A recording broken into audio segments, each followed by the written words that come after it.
Welcome to the Black Doctor Collective podcast. We as Black doctors are in a unique position. We can change our communities, healthcare, and the world. Of course, we start by changing the way we see and value ourselves. I'm your host, Dr. Shanika Horn, pediatrician and physician coach, travel extraordinaire. I am so happy to have you here and listening. So let's get into it.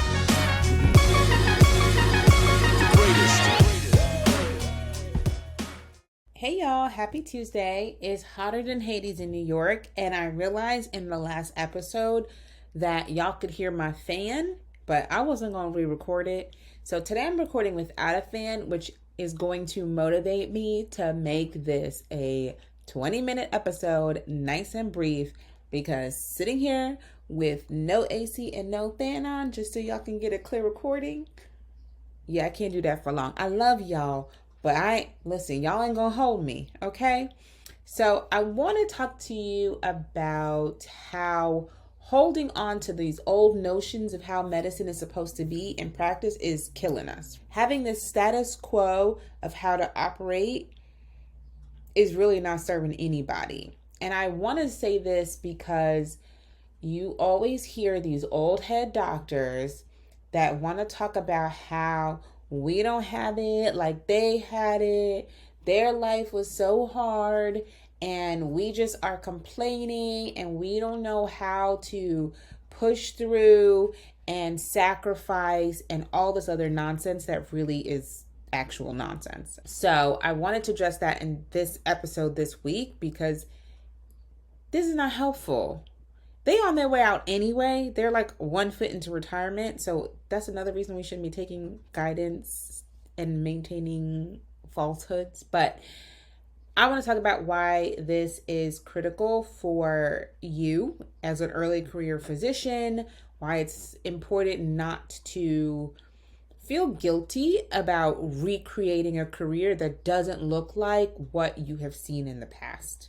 Okay, so first of all, let's just talk about what things used to be, because I think it's really different than what it is now. And if we are not showing all the ways that things are different and why those rules no longer apply, like why people should not still be overworking themselves to death and working these long, crazy hours and being loyal to jobs that are not loyal to us, we need to look at how it's different in order to really see that we need to shift away from this whole structure, okay? So the first things first is that these doctors had career jobs. Everything was literally, the definition of the career was this long position, like multi-year, multi-decade position in one place, serving one community. A lot of these doctors ran their own practices. Some worked in the same hospitals for 40 years, at which time they decided to retire or not. Some of them died on the job, I'm sure, but they decided to retire. There was probably a pension. There was probably Social Security. There was things that they committed to, and they had autonomy on how they practiced. They decided how things were going to go. There was a lot of that paternalistic mindset, the doctor knows best, and that was happening in and outside of the clinic. So how the clinic was run, the staff, how the staff referred to the doctors, how the patients referred to the doctors, the whole culture of medicine, let's say even in the 70s or 80s, totally different from what it is now. And we're talking about like a 40, 50-year difference. In terms of economics, the whole world was different. Even from the 90s, everything is so different now, right? Like the cost of everything is astronomical. I even watched this guy talk about groceries on TikTok. He had a cart from Walmart full of groceries that he bought in 2022. So this is not even a 40 or 50-year difference. This is a 2-year difference, okay? He bought 48 items, I believe, in this cart, and he said it would be a month worth of groceries for him as a single male. 48 items cost $126 from Walmart. That was in 2022. He was able to just hit reorder on the exact same items from the same store. So same 48 items from Walmart and the cost was over $400. Can we have a moment of silence for our bank accounts? Because these dollars are not stretching. We're not getting paid more than we were 2 years ago, for the most part. The economy hasn't changed so much that we are matching the costs of living, right? So even in 2 years, you're seeing such a difference in the economy and in the affordability of things. So imagine you're listening to doctors who are referencing the money they were able to make in the 80s and 90s and even the early 2000s, and they're trying to tell us how to practice now and saying that we are not upholding the standards of now. Let me tell you, honey, if I was making as much money as you were back in the day and getting all those cushy things, life would be very different. Okay? So let's not compare apples to oranges. Okay, so we're talking about inflation. We're talking about rising costs of food. We're talking about even the process of home ownership, right? These doctors had a very clear pathway that said, if I work this amount of hours, if I commit to this community in this way, if I show up every day and determine how I practice and do all these things, I will have X as a result. That X is home ownership, sometimes a vacation home. That was, like I said, the pension, the Social Security, the retirement, very definitive bonuses for performing in the way that they were performing. The job market was different. There was job stability. You had a reliable income. It wasn't all this RVU-based medicine, okay? It wasn't this insurance-based medicine. You went to work. You had a salary. It had all these bonuses and benefits. There was not so much scamminess, all these repayment conditions if you don't meet the billing standards or patient satisfaction scores. And yeah, they didn't have the burden of the EHR, okay? There's just so many things. There was no scope creep, okay? No one was threatening their jobs by hiring a whole bunch of mid-level providers to do what they do and therefore lowering the income costs while cost of living is going up. Okay, so many things are different, okay? Completely different culture of how we live now versus how they were living then. Outside of even economics, right? The societal norms of the way we live has changed, right? Lifestyle has evolved. Everyone is looking for freedom outside of work. People prioritize flexibility these days, mobility, traveling. We value experiences over these long-term commitments like being in one place. Sometimes even over home ownership. I still remember the realization that like home ownership was not necessarily my goal. Because for me, I was like, I love to travel. I want to be in places. I don't want to have to worry about this mortgage for a place or like having this house become a liability because it's not making money while I'm off doing other things. Now, of course, you can do real estate investing and make the house make you money and make it an asset instead of a liability. Okay, we're not talking about that. But just in general, that concept that home ownership was not a goal for me felt crazy because it had been presented as the goal pretty much my entire life. It was definitely my mom's goal and like the older generation's goal. So we are prioritizing lifestyle. We're prioritizing wellness. We're prioritizing diversity. I think when you start to look at the diversity of the workforce of then versus now, that has really impacted the way we work. A lot, like just regionally, economics are different. Like, then you start talking about urbanization, gentrification, income. There's just so many things that have changed and shifted in the way we live and how diversity is set up in this day and age and how that has impacted the way we practice that really wasn't in play before. It has never even been about evening the playing field. I think when people talk about diversity, there are measures that are supposed to even the playing field, but then the markers just get moved, right? Because college was accessible to everyone until they put in affirmative action, and then college costs skyrocketed because if they couldn't exclude you by race, they were going to exclude you by finance. And we know historically that like home ownership, loans, right, upward mobility in jobs limited the economic standing of people of color. Okay, if they know that they're already discriminating against you in order to keep your income level low, rather than saying, oh, we're not going to let you in because you're Black, they're going to say, yeah, I'm going to let you in, but this is the cost, knowing that so many people were not able to meet that rising costs. So the goal of this is for you to see that when you have older generation attendings that are trying to convince you that the way that they learned medicine, the habits that they had, the methods that they practiced are the best ways, I'm showing you right now how what they're thinking is no longer relevant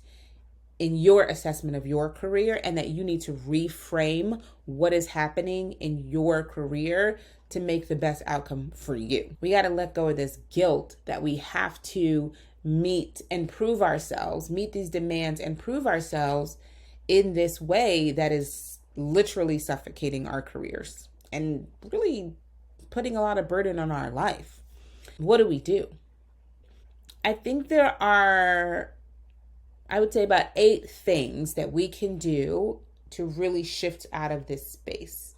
This is like a deliberate choice to reflect, to explore, and then make adaptations to the way that we show up to our careers and to our lives. The first was what we just did. Reflect on the current realities of things. We need to start by acknowledging that things have changed, that societal norms have shifted, that the goals you make need to be based on your personal circumstances and not these old traditional goals that do not work for you anymore.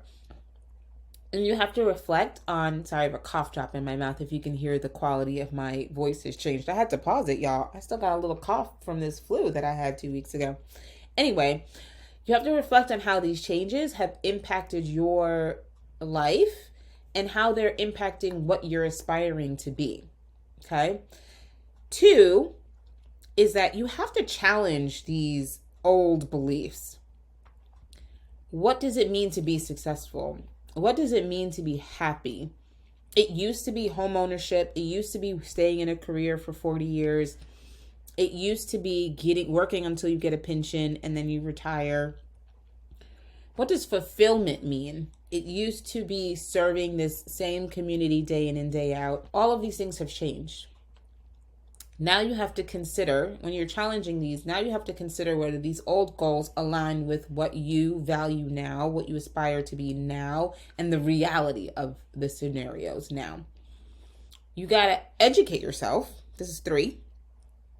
About how they're like, what are the new things, new opportunities that are coming out that are available to you? A lot of doctors I talk to do not know what opportunities exist for them in or outside of medicine. That's one of the whole premises of this podcast. Was when I was looking, I had no idea what options were available to me for my career. I saw clinic and hospital. I saw working myself to death. I saw being unhappy and just tolerating it for a lifetime. So educating yourself, listening to podcasts like these, having conversations with other doctors, looking around and really asking the question of what is available to me will allow you to understand what are the emerging trends in medicine. How is the medicine evolving in a way that's going to offer me a new opportunity for my own personal growth and success? What are some of the alternative paths to achieving financial stability? Because right now, homeownership is unachievable for many people. What is an alternative path to my own personal fulfillment? Because your personal fulfillment may not be from staying in the same community for 40 years, staying at the same employer for 40 years, because maybe that employer is trash. Okay. 4 is that you are seeking out that like other role models. So again, the reason I interview guests on this podcast is so that you all can see what are the alternatives in medicine that you can maybe model yourself after. Sometimes it's important to see or to have the evidence that these things exist, or that there's someone on here that talks about what they're doing and inspires you to create your own path. That's super important. You want to look for individuals who are successfully embracing the new goals, these lifestyles that you want to live, things that resonate with you deeply, and you want to learn from their experiences and their strategies for navigating these changes and uncertainty. That's the whole point of coaching. I think for me, for other doctors, you get to enter an environment where someone is looking at your specific life. You're hashing out what it is you hope to achieve. You are releasing all of these antiquated notions of how to practice and how to live. And then they're helping you using their experience, their knowledge, their strategies to execute that and to live that life. You want to, 5 is to set some clear goals, right? Something that has some flexibility, but really you're looking at new goals that are aligned with what you value, your interests, your circumstances, and you want to leave them flexible enough to adapt to whatever you discover that you want in the future or whatever changes come up with our society. Okay. You take action, which is 6. 6 is to take action and to experiment. We really do not allow ourselves to act unless we're like really super sure about what is coming forth, or experiment. God, the idea of experimenting with your life feels so scary sometimes, but that's honestly the only way you're going to determine what works for you. I didn't know I was going to want to be a locums doc or a per diem doc until I tried it. That's just what it is. You have to try stuff. So you have to start taking steps towards the lifestyle you want. And you got to experiment with different approaches to this medical career, because there are so many ways to practice. You do not have to be the doctor you saw. You do not have to be the doctor you observed or were trained by. You get to discover what works best for you. And so that requires you to embrace this mindset of learning and adapting and experimenting. And that is scary. And so that's like another thing I talk about in coaching is how do you take action even when you feel uncomfortable? How do you prevent yourself from being stuck in a position where you're unhappy, but you're also too scared to try new things? I got a whole strategy for that, because we got to try new things. Okay. You're building a supportive network. That's number 7. Surround yourself with peers, mentors, friends who are supporting that what's best for you and that you are making the right decisions when you set these new goals, right? They're encouraging your growth, okay? They're giving you feedback that helps you successfully transition to these new ways of living, these new thoughts that you're having. You're following the kinds of people on social media that inspire you. We're not following all the complainers, the people who just present all the problems, those people, but they don't present any solutions. You got to clear some of those people off your social media timeline. They got to go. You need to be surrounding yourself with people who are actively seeking solutions, even if they don't know what they are, people who are at least moving in that direction, people who actually have suggestions and solutions, people who are open to encouraging you and promoting that you have the right to live the life you want to live, the way you want to live it. Okay, the last one is something that we are really good at already, which is continuing to be resilient and persistent. Part of that experimentation and figuring things out is that things are not all going to work out exactly as you planned. That's the whole point of an experiment. Sometimes those things don't work out. Sometimes you have what we call failures. I call them learning experiences, because you're going to learn something from a failure, right?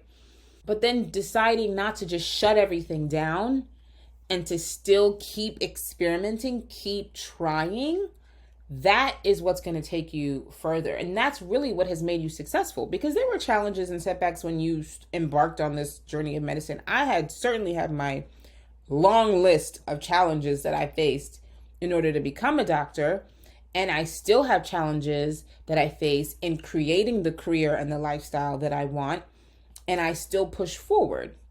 I still persevere because I understand that things have changed, that the goals that I want are not the goals that maybe other people want from me, and certainly not what the last generation of doctors had envisioned when they practiced and worked through their entire careers. I have to persevere. I have to try to figure things out for myself. That's the only way I'm going to be happy, even in spite of all the challenges or the things that come up. It's all going to be worth it. And that's the same mindset you had when you started medicine, was at the end of this, I'm still going to be a doctor, right? Something that no one could take from me. So even though I had challenges maybe with test taking, with admissions, with matching, there's a million things that happen on the road to medicine, them all, you still decided that the end was worth the means, right? And that's what you have to do here with your career. I don't think a lot of doctors were expecting to have to do that. They thought that once they did all the steps, the training, the medical education, that they would arrive in this land of being attending. And we all know that's not true. And I think that's one of the leading causes of burnout, is that there is such a discordance between what we thought we were going to have and what we actually have. And they look very different. And so if we're not able to adjust ourselves and say that, okay, this doesn't work for me, I need to create something else, then we burn our whole careers down and we run and we try to escape and we quit. And sometimes that's not even the best option for us. Sometimes quitting is the best option. Listen, I ain't gonna hold you, okay? Sometimes quitting is the best option, but sometimes it's not. We just give up. We're not persevering because we don't know how to make it work, okay? Those are the 8 steps that help you gradually shift away from these old ideas and towards embracing these new goals that are going to better align with what you value, what you're hoping to achieve, and honestly, the realities of what's happening in today's world, economy, society. Like, so much is happening. We all know there's so much of this sentiment of make things great again, return things how they used to be. And we know that does not actually work. The reason we are not still enjoying those things is because they weren't working for everybody. So this notion that we should revert is only for people for whom it worked. And that was a very limited population. And I'm not even sure it worked that well for them either. They just are feeling nostalgic about it. So we are moving forward, and we are not going to use what someone else has defined for us as success or as the goal going forward. So if you are an early career physician who feels the weight, like this burden, this expectation of attendings gone by, attendings past, and you recognize like this actually does not work for me, but I do not know how to create a new goal, a new aspiration. I know I want something else. I know this is not what I want to feel like. I know I want more out of my career. That is when you reach out for coaching. I want you can go on Instagram and message me at The Black Doctor or email me at theblackdoctor@gmail.com. You can even just send the word coach and I will reach out to you and we will figure out together how to move forward. So I hope that you have a good week. I went 25 minutes in the heat for y'all, okay? So I ain't gonna hold you. I'm gonna go because it's hot. But I hope that this helps you to start at least acknowledging that the old ways don't work. And there's a reason why they don't work. And it's not because you failed at something. And it's not because you are not able to work as hard as these older generations. It's because times have changed and we got to change with it. Have a good week. Bye. Thank you so much for listening. Please subscribe to the podcast. And what I want you to do next is link us everywhere you can. Instagram at The Black Doctor. Just become part of our collective. I want you here. Thanks. Until next time. Bye.